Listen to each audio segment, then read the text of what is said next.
comedy, pop culture, and everything in between. By idiots, for idiots. Welcome, sinners. This is Sports Idiot Nation. Welcome in, all you college football fans, to Sports Idiot Nation, the weekly show that comes to you twice, every Monday and Thursday. Today is January 16th. It is the Thursday before the big game, college football final. We will find out how the teams got here and give our picks. I am Adam Marino, as always, joined by Mr. T.I. and Miles behind enemy lines.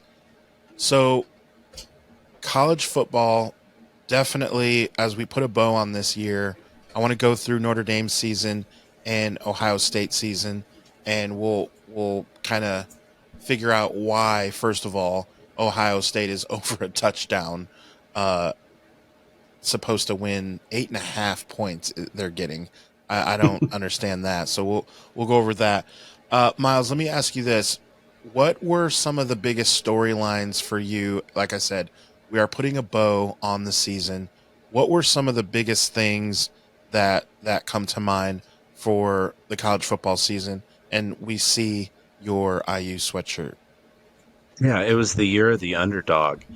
If I would have just put a $2 parlay before the season on Indiana, Arizona State, and SMU making the playoff, I'd be a multimillionaire, and I wouldn't talk to you guys anymore because I wouldn't need to. I buy this think podcast. It would for the $2. Yeah, right.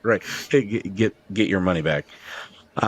I think it was very interesting to see some of the heavyweights in the SEC crash and burn this year, really from week one, back when Adam was out in Vegas for that LSU USC game. Of course, we were misled to think that USC was going to be an elite team this season just by beating LSU, and they turned out to be both wildly mediocre. Hey, they scored 35 points on Notre Dame, so hey. Sure, whatever. And then they did beat Texas A&M in their bowl game, something that Notre Dame also did to start the season. So, SEC, overrated again. Big Ten had a solid year. That obviously is the storyline. The SEC got pushed off into being a basketball conference, and then seeing this 12-team playoff shake out the way it did with the 5, 6, 7, 8 seeds. It makes me think like the cheerleaders of 5, 6, 7, 8 made the semifinals, and now the 7 and 8 seeds. So I think we're figuring out that you need to have the 1 through 8, and then or you can cut it back to 4. But if you win your conference championship, you're eliminated from playoff contention. I think that's the direction we're going with this now. Kind of to T.I.'s point of the conference championship games now pretty much being meaningless anymore. I'm glad the playoffs expanded. I've enjoyed it overall, not just the fact that IU made it. I mean, they weren't really that competitive against Notre Dame. Just being there was, had us over the moon as Hoosier fans. But seeing those underdogs getting a chance to be in, really of those 3 teams, Arizona State was the only one that was competitive in their solo game. But the fact that any of them were there when they were picked either last or second to last in their conference was something else. And then it just goes to show with the transfer portal and NIL, you really don't know what's going to happen until the teams get out on the field. And even a couple weeks into the season, talking Notre Dame, Arizona State, how they had a sluggish start to the year as well. You don't know how the seasons are going to shake out for these teams until you get really into the heart of October. So I think from that standpoint, it makes the season more exciting. Again, conference championship week, a little mundane, but year over year, that's going to change. The importance of those games are going to change. How we do the seedings probably going to change by rule in the off season. We'll see on that. But I do again like the expanded playoff. It makes those earlier weeks of December more exciting, and then still writing it out now with another week still left in the season, and we're going to be damn near Super Bowl weekend, and college football is still relevant. So I'm a fan of that because I'm a bigger college football fan than NFL fan. Yeah, that's fair. T.I., when you first found out that it was going to be Notre Dame versus Ohio State, Indiana, the state of Indiana versus the state of Ohio, out of all the nerdy states out there, that are going to verse each other for the national championship of college football. The nerdy states. Ohio, just such a nerd. Indiana, look at you, all geeky. Why can't you be cool like Florida and California? You know, those are cool states. New York, that's a cool state. No, I mean, one, I am shocked that Notre Dame, was able to put it together and rebound after losing to Northern Illinois. Because, I mean, let's be real. Once the whole world saw that, it was like, there we go. There's the Notre Dame we've been looking for. And they rebounded and capitalized on that. And same thing for Ohio State. I mean, we kept waiting for them to choke. They choked against Michigan. But that was exactly what they needed. That was the wake-up call they needed, and here they are. What I mean, Miles, you are the resident expert here when it comes to regards to these stats. But are they like the fourth best ranked team in the conference? I guess statistically, like record wise, and then for Ohio State, yeah. So I mean, they were third. Okay. My Hoosiers were fourth. Yeah, Hoosiers were fourth. Okay.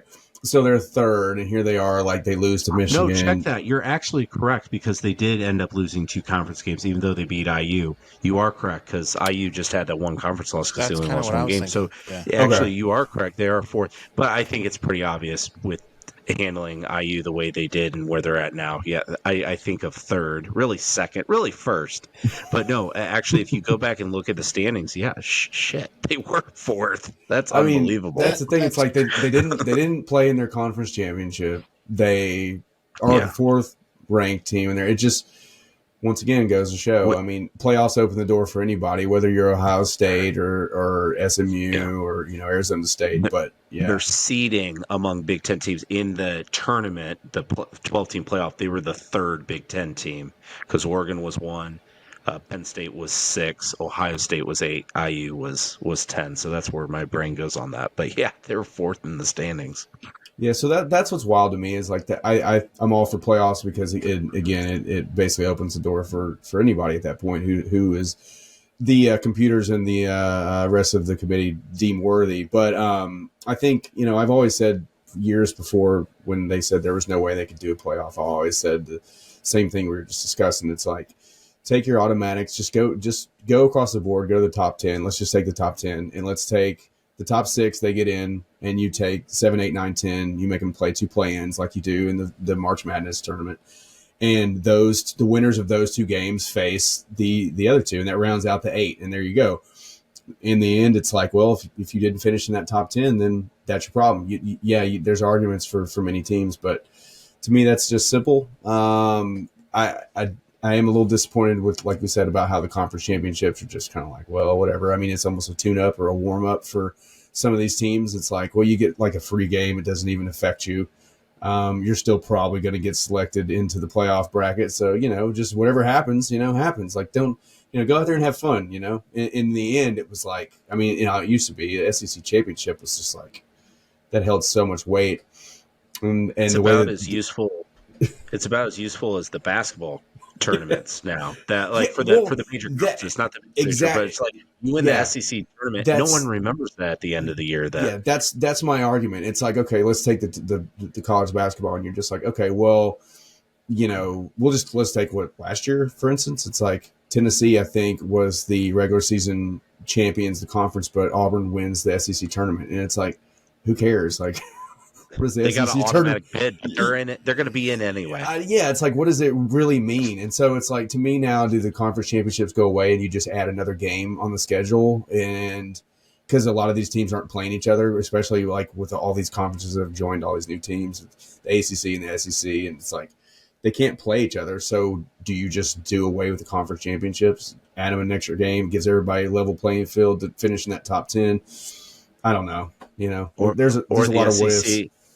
Or the SEC grows a pair and cuts down from 4 non-conference games to 3 non-conference games and just adds that 9th conference game like the Big Ten has. For sure. There's something there. But the bowl season has been funny because, you had Lane Kiffin out here running his mouth just saying it's just different, and it's like, well, here they are, Vandy and Missouri, I think, are the only SEC teams to win a bowl game. Like, everyone, that's crazy. Maybe it's not, but they played Duke. Like, SEC's just different. Awesome, man. You played Duke in in I was going to say the Mayonnaise Bowl, but it wasn't that. Minnesota The won Will that Levis game. Bowl? Whatever the Gator Bowl or whatever the shit they played in. Congrats, you Yeah. beat Duke. Yeah. Yeah. So, I mean, in the end, to the fact that we have Notre Dame and Ohio State both there who have had embarrassing losses, just goes to show that, football is king, and any given Saturday, in college, any given Sunday in pro, like you just put a couple good wins together and the rest is history. And so here we are, the two teams that we rag on collectively the most, the two teams that everyone outside of their own fan bases hate and despise and love to laugh at, are now in the national championship. It's like you have to pick between two of the most despised teams outside of their own fan bases. So, I guess that's how probably Ohio State and Notre Dame fans feel when they're watching, Georgia or Alabama in the national championship, or 2010 Auburn against Oregon, throw that in there, glory days. But we're back. We'll be back in about 5 years, hopefully. Yeah. We'll still be around here at Sports Idiot Nation. Be sure to follow. No, wherever Miles you get will your have bought social us media. by then. Miles will be rich, and he'll have bought us by then, and we'll be on a different platform. We'll be like competing against like Joe Rogan and like Howard Stern and stuff. Worth all of like $7 at that time. Well, exactly. That's sky high. So So yeah, again, so here we are. yeah, Eve of championship. love it. So what I want to find out from you, Miles, too, this is something I wanted to talk through. I think we're living in the days where college football champion will not be undefeated. And growing up, my thought was always in the NFL, the best team in the NFL would not be undefeated, but the college football team would. And it was just like a mindset. And it's why I like the NFL, is it showed that even the best could be beaten. But in college, it was like, okay, there's going to be that one team, only one, or a team like UAB or something that like doesn't count if they go undefeated. But if it's going to be a Power 5 conference that's undefeated, they're far and away the obvious number one choice. And I just think that now that's not the case. Now, are we okay with this, or do you miss the days of a goose egg at the end of the, of their score count here for losses?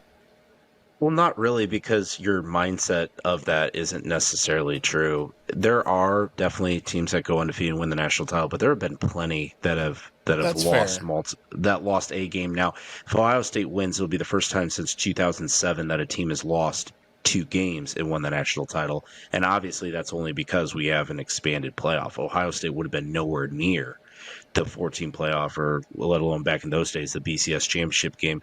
So yeah, it typically is either an undefeated team or certainly just a one-loss team. I think 07 was the only time during the BCS era where a 2-loss team got into it and then ultimately won the national title. And of course, 2007 still to this day is the craziest college football season of all time. We talked about that in a prior episode, so you can go ahead and look that one up. But to me, no, because Ohio State has the best roster in the country. Again, whether that makes them the best team, 13 out of 15 times it has. But the fact that they have a couple losses but then get another opportunity, I'm okay with it, especially like a year like this, because, look, there's so much parity now in college football, especially with the transfer portal and NIL leveling the playing field a lot. And a team like Indiana or SMU or Arizona State can start to become more competitive. Maybe not necessarily at an elite level, but at least in their conference play and get a chance to play for it. I think those teams then that have a loss or two that for sure are better teams should also be getting in as well. Because if we have a season where, what was it? Florida State last year went undefeated and didn't even make the playoff. Look, they should have been in the playoff. But honestly, the team that got in over them, Bama, really should have had a chance to play for a national championship, and the team under them, Georgia, should have also had a chance to play for a national championship. So it changes year to year. There's arguments to be made both ways every single year. So I don't have an issue with it as long as I really feel that the teams that are in the national title game truly earn their way there. And Ohio State and Notre Dame absolutely earn their way to the national championship game. Yeah, that road is tough no matter what. We knew whoever was going to be in the final that they were going to be way, way, way battle tested, and there's no argument against that. Ti, I want to get into how we got here and look at the Notre Dame season. I have the stats of Well, a hold on. one Northern Illinois. First we get in that, I have to stand up for what's right. And I don't know if you're aware of this, but all teams matter, Adam, and even the University of Alabama Birmingham Blazers matter. Okay, even if they may not even be a real football team anymore. I don't even know if they've even got back together. Do they wear Blazers pregame? But That'd be cool. all teams matter, Adam. So how dare you? They No, definitely don't. I got some respect for the Blazers. I attended their soccer camp in between my junior and senior year, so got love for them. Why 3 or 4 of my teammates were going to Duke, I was for their soccer camp. I was like, nah, I'm going to go to University of Alabama Birmingham. Why not? You know, what is Duke? So who is their head coach? Who is their head coach? A better quarterback than Dan Marino, Trent Dilfer. That's right. Because he's won a Super Bowl. This folks, But- he has more Super Bowls, so that makes him better. Okay, so Trent Dilfer's a better quarterback than Dan Marino. Then I guess that's your argument. There you go. Well, Dan Marino certainly doesn't know how to spell his own last name. I will say that. So yeah, I just got to stand up for the little people, Adam. You know, you're just walking all over there, crushing their dreams, saying they don't matter. I'm just gonna let you know all teams matter. Anyway, as you were. Proceed. I am talking of the little people. Northern Illinois lost 5 games this year. One of their 8 wins, however, in week 2 was against the Fighting Irish out of Notre Dame. And so they were 28.5-point dogs. And they won 16-14. I still remember I was at Tailgate Brewery with my wife and son. We were eating pizza and just hanging out, and that game was on. And I remember I was watching it tick down. And I jumped out of my seat, was like, yes! And all these people turned around, were looking at me, and it's just like... We were all texting in the group chat. I just thought it was hilarious because I was like, I don't care about this team, but I do care about the fact that Notre Dame's going to lose to Northern Illinois, and we get to laugh at it, No, it was crazy. Jokes on us. Certainly, jokes on us. Marcus Freeman, of course, was no longer going to be Notre Dame's head football coach. Yeah. And you know what? That still might be true because he might be coaching in the NFL next year. Yeah, he might be with the Bears. That's true. But here we are. We got the money shot in our face right here. So here's some of these stats, and we were in the group chat like, no way is this going to happen, because if you guys remember, I was actually in California on vacation. That was my end of the Vegas trip on to California, because I did witness the Niners in all their glory when they were on good. Monday Night Football beat the Jets that weekend. So this was Saturday before. And I'm at Dave & Buster's about 10 minutes away from the house I grew up in California. And I'm just killing time watching, 19 games. But I'm glued to this Notre Dame game because you just kept thinking that, all right, well, Jeremiah Love is just going to break one at some point and they'll get it done. Or maybe they'll stop throwing picks, or they'll stop doing something and just get it done. And it never happened. I mean, time of possession, NIU had it for 30 minutes. They had 190 rushing yards, 198 passing yards for 388 total yards to Notre Dame's only 286 total yards. Notre Dame was 3 for 10 on third down. These are all the arguments that when Notre Dame started their 13-game winning streak, and all the Notre Dame fans here on my Facebook, because most of my friends on Facebook are living in Indiana, and by default that means they're Notre Dame football fans and IU basketball fans. We've talked about this. And so they're beating their chest, and I'm like, that offense, you better figure out that offense.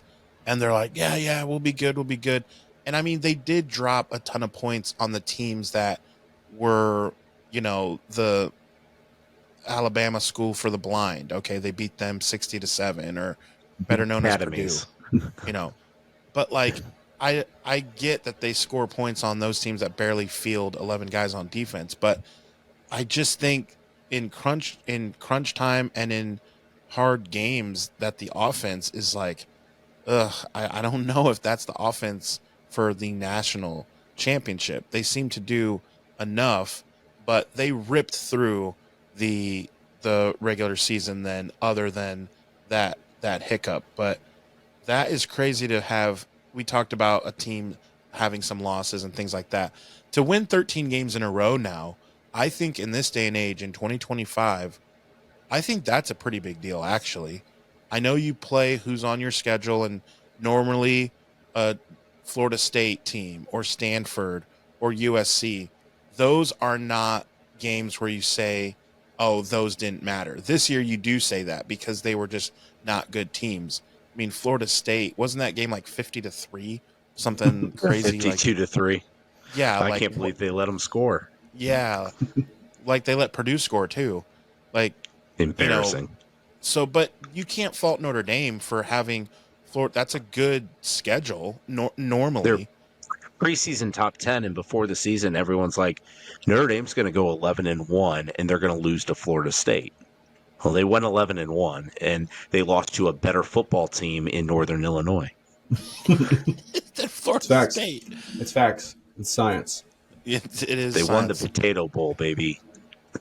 This is a scientific show. I think most people know this by now, as we were creeping up to 50 episodes. Science Idiot Nation. Yes. Science. Again, follow Sports Idiot Nation wherever you get your social media. I'm letting T.I. get his drink in so that he can go over more ways to follow us, because recently, in the last month, we've launched Gridiron Idiot Nation. Tell us. That's right. And one of my favorites is definitely Turtles Idiot Nation, as it is really growing and we're getting a lot of good feedback, a lot of messages I'm seeing of like, oh, that was so cool. It's just really cool to have that nostalgia. But T.I., let's run through some of our other Idiot Nations. Yeah, so you all know the bases. We'll talk about the new ones. We'll revert back there. But yeah, as Adam said, we recently just launched Gridiron Nation with in sync with the NFL playoffs kicking off. We want a home for all things football, where we can grow that and branch that out to college as well, and then bring it back home as I had to individual teams, as we do with Titans Idiot Nation. So we're kind of working in reverse here. We're building a new home for football to expand from. And Gridiron Nation is just that. So right now it'll be our central hub for all things NFL playoffs, college football, memes, things like that. As that grows, it'll expand and break off in other things. But yeah, we just launched that. Turtles Idiot Nation is doing well. As of recording this, we are about pretty 40, much right at 1,000. Yeah, like 40 followers away from 1,000. And that's been a short period of time. It's been about 500 new followers in a week. So that's doing well. People are loving all the nostalgia stuff. The groups are just eating it up. We've already got almost 1 million reach, which is pretty phenomenal for a page with only 1,000 followers. Just the groups are just, like I said, eating up all the old toys and nostalgia and stuff like that. But we've got, Wrestling Idiot Nation. We've got Puck Idiot Nation. We got Hoops Idiot Nation. We got Racing Idiot Nation with Devin, which is doing great. That has been like a wildfire from the jump. And then we've got Rock Idiot Nation launching soon with our pal Joshua Toomey. So be sure to go back and check that episode so you can learn more about him. But the Idiotverse is expanding, and we're taking over. We're converting everyone one idiot at a time. One idiot at a time. That's the tagline. I love it. I may have missed one there. There's so many of them, Hoops. Hoops. We got Hoop, Pucks, Wrestling, Gridiron, Turtles, Titans. Your T-shirt. Yeah, the Titans. Titans, that one. I've heard that. And then, of course, the most important one, Sports Idiot Nation. We wouldn't be here without that one. So, we're building a network. We're taking over. 2025 is ours. So don't say you weren't warned. Twism, the world is mine. So shout out to a couple episodes that you guys can search. So Turtles, it's so weird how this thing spawned is we just found a way randomly in the first 15 episodes to always start talking about Teenage Mutant Ninja Turtles. I don't know how it happened. You'll have to listen for yourself, but we decided let's devote an entire episode, and that's where Turtles Idiot Nation spawned from. So shout out to that episode. And then I think the one on South Park was good. Sing to Me was good. That is with how we said Rock Idiot Nation is starting here soon. So that one was a good one. Any ones that we had our pals on, from Wayne to Adriana to Kelsey, always great episodes. So be sure to run through our catalog and just take a look at the thumbnail. The most fun way to watch is, of course, on YouTube. We are talking about the college football final. We got into Notre Dame a little bit. I think it's time we'll definitely spend less time in Ohio, because when you're in Ohio, you wish you were spending less time there. So I wanted to keep the pace. Wanted to keep it, Cleveland, this is for you. So come and look Ohio at State, both of our buildings. I think when Will Howard slid in Oregon in the beginning of the season, we kind of just thought that it may be another season where there's a lot of talented players on this team. We're going to see a lot of plays this year from Ohio State, that a lot of long touchdowns, or this guy, like, oh, can you believe that type stuff. But in the end, it probably wasn't their year. And to be honest, that still may be the case, because if they lose, they still didn't win. But they are here. They, other than the hiccups that we mentioned, I really think it was a smooth sailing. Miles, did you see it a different way at all? I mean, obviously the Michigan game, we all remember that in those moments. Yeah. But again, that loss ended up benefiting Ohio State, because they didn't have to play that Big Ten championship. They would have got beat up in that game. They win that game. But even at that, they probably then get the 1 seed and then are forced to play a team like might have been Notre Dame then in the Rose Bowl, because Notre Dame might have got bumped down because Oregon's probably above them. So this matchup probably would have happened 2 weeks, prior to, or at least 2 games prior to. I don't remember the dates anymore, but New Year's essentially. So it's really funny how just that one game shook everything up and really worked out for them. Obviously, the IU game, punched Ohio State in the mouth right off the bat. Ohio State got the ball first, went 3 and out. IU did anything they wanted, marched right down the field, scored, controlled the first quarter, and then from the second quarter on, Ohio State did what they did, and that's fine. They're a better football team. That we get that. That's cool. But beyond that, Ohio State, they pretty much had control throughout. That one Nebraska game, obviously, that was really scary, and showing vulnerabilities in that game. It gave a lot of these Hoosier fans like myself hope that we could knock them off. And again, for a quarter, we thought we had them. So Ohio State, outside those 3 examples, they proved that they were one of the top teams in the country, and they absolutely deserve to be in this game. They've completely dominated their 3 playoff games. Sure, Texas made it a game, but you felt throughout Ohio State's the better football team. They'll find a way to pull away in the end, and boom, that's what happened. 4th and goal stop. Roommate slaughters Quinn Ewers, his former roommate when Ewers was up at Ohio State. At one hop, scoops it, and then blasts the other way. And it's like, all right, we get the matchup we wanted, Ohio State, Notre Dame. As a college football fan, you wanted Ohio State playing Notre Dame in this game. Yeah. Yeah, I feel like Quinn Ewers' stock has dropped tremendously from the first few weeks of the season. Oh my God! Like at first few weeks of the season, I was like, well, he could be a surefire top pick, and not top overall, but just one of the top quarterbacks. The best quarterback. Taken, and it's like, whoo, man, I'm surprised they didn't pull him in that game and put Arch in. I mean, I know it's a little premature, but I had a feeling it was coming. It did not. He's got to come back. He's got to come back now. He's going to transfer again. All the rumors is he's going to Georgia. We'll see. So but Ewers went from top 10 quarterback this year to next year he may not even be a day 2 quarterback now. And you got Timmy. Kyle McCord from Syracuse is clearly the better prospect now. I mean, all these guys just transferring. You got Timmy, old Carson Beck down in Miami now. He's the Bo Nix of musical chairs. So yeah.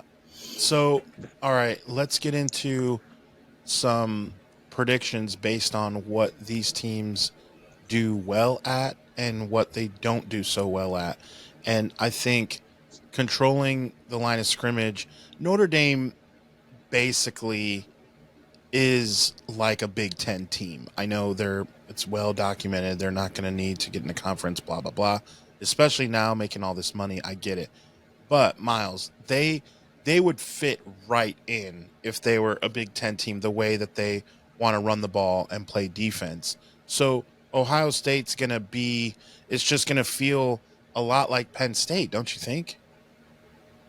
It could, but they're a better football team than Penn State. So I think that's what is going to cause serious concerns for Notre Dame, is the fact that I fully expect Ohio State to go up a couple scores early, and they aren't going to be able to fight back like they did against Penn State because, well, for one, they're missing their left tackle.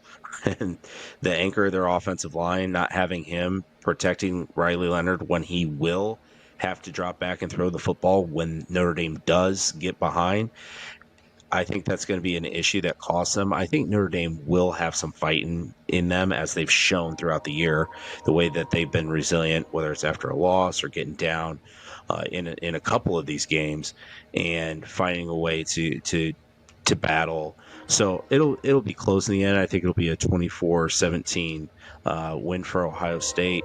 But I think we're going to see this actually be a very, very fast game from the time kickoff occurs to the final whistle, horn, I guess, or when 000s hit the clock. I'm sure halftime's going to be like a half hour long because the bells and whistles and the dog and pony show. But, the clock's going to run fast. There's going to be a lot of running in this game. And I think even when Notre Dame does get behind, they'll try to throw the ball initially. And then they're like, no, this is going to work out. We got to continue to put the ball on the ground. We just got to trust our offense to get it down the field, our defense to get stops. But I think in the end, Marcus Freeman's old alma mater is going to, unfortunately, win yet another national title. Yeah. What do you think? Yeah, I kind of agree. The way I look at it is Riley Leonard tried everything in his power to lose that game. Early on, defense kept bailing him out. Obviously he had that, he made that one strike. It was great. But, for the most part, it's like he kept giving Penn State chances to win that game. They just couldn't. It was a back-and-forth game. It was a great game. But after seeing him play probably one of the worser games in the last few weeks, I think he rebounds from that. And if he's on point and the defense is playing the way they've been playing, making stops when it counts. They're still allowing points, but they're making the stops when it matters, and bend don't break. So it's hard for me to ever. It's kind of like the Dallas Cowboys or Alabama. It's just there's just teams that I don't, Lakers that I just don't root for. And Ohio State is one of those four. It's like if it was like a pie chart.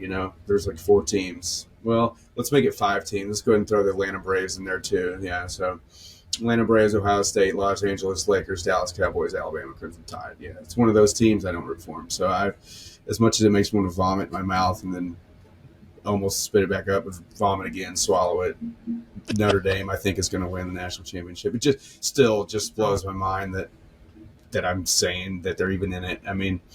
Last time they sniffed one was when, was it Derrick Henry? I think at the time for Alabama, then he had like 3 touchdowns in like the first 2013. First 5 seconds. minutes or something. He's like doing 360s out there. Or was it Eddie Lacy? I don't know. I don't remember who it was. But either way, that game was out of hand. It was like 28-0 before you knew it. And yeah, so it's hard to believe they're here, but we've had playoffs added. They've tried to add them to conferences. They found every way in their power to try to sneak back in, and here they are. They're finally made it. But they earned it. They earned it. I can't. There's no controversies. There's no. How many controversies did you have with Miami? How many? If Miami happened to say Miami put some games together and actually played like the team that they thought they were and made it, people would still be like, well, there was that one week where they really didn't win the game, but they kept giving them calls and giving them extra chances. So I mean, Notre Dame, they're there fair and square. Them and Ohio State both had embarrassing losses. They rebounded from it. And here they are. And we just got to accept it and move on and be better people because of it. That's the hard part. To be the better people may be really difficult, but we're gonna give it the old college try. I mean, it's the SEC's fault. It's the SEC's fault. I blame the SEC. Yeah, had plenty of chances to stop them, but nope. They all just wanted to shit the bed. I'm gonna say 31-23, Ohio State, and I won't be surprised no matter what, though, because there's some playmakers on both sides that can rip one off in open field, and just all of a sudden in the fourth quarter it could jump 10 points and I wouldn't be shocked. But if it goes the way, you know what I mean? I just think Ohio State. Speaking of, though, has that alien popped out of Will Howard's hand yet? Because that it looked like something was growing. Non-throwing, so we're not as interested, I guess. Yeah, it looked like something was growing out of his hand for sure. Definitely looked like that. The thing that comes out of a guy's chest in Aliens, or in Spaceballs. It's like, what did that guy order? You're like, check please. Oh man, again, this is the type of shenanigans that you can follow on social media at Sports Idiot Nation, Facebook, Instagram, all the shenanigans. We should do a Mel Brooks movie episode. That would be a two-parter. I feel like good ones. Oh man, because there's so many. Blazing Saddles, just Blazing Saddles and Spaceballs alone is just like, and Men in Tights. Mel Brooks, leave us alone at the beginning of the credits. All the fires. And then stay away from LA. We'd have to bring in corked bats. Bring on Austin for that one. Yep, another good episode. Another Dave Chappelle tie-in there. Yep. It ain't that big a deal. I'm on the East Bank. I'm on the West Bank. He's fighting Little John on the bridge, and the stick keeps getting smaller and smaller. Ow! They're like Nintendo controllers by the end of it. Like, oh, that's good stuff. Good stuff. We have derailed. We don't get no rows. We have derailed. If you're watching at home, we have derailed. Yes. So we are going to get out of here. Again, remember, we send a bit of a farewell to Miles for a little bit, as mentioned earlier this week, making the big move. All my exes live in Texas, so he's going to hang out with all of them. So Dallas, get him a Dallas, big Dallas cowboy hat. Not the team. Yeah, but just a cowboy hat. Stetson. Yeah, got it. Yeah. So we'll see you soon. Good luck. And as far as Sports Idiot Nation goes, we will see you Monday. Okay, all you sinners, follow Sports Idiot Nation on TikTok, X, and Instagram. Like us on Facebook, and remember, the most fun way to watch us is on YouTube every Monday and Thursday. Be sure to hit the notification bell so you can be updated when new content drops. Remember, the podcast can also be found on the usual suspects of Apple Podcasts and Spotify. Always remember, don't be an idiot. Sinner.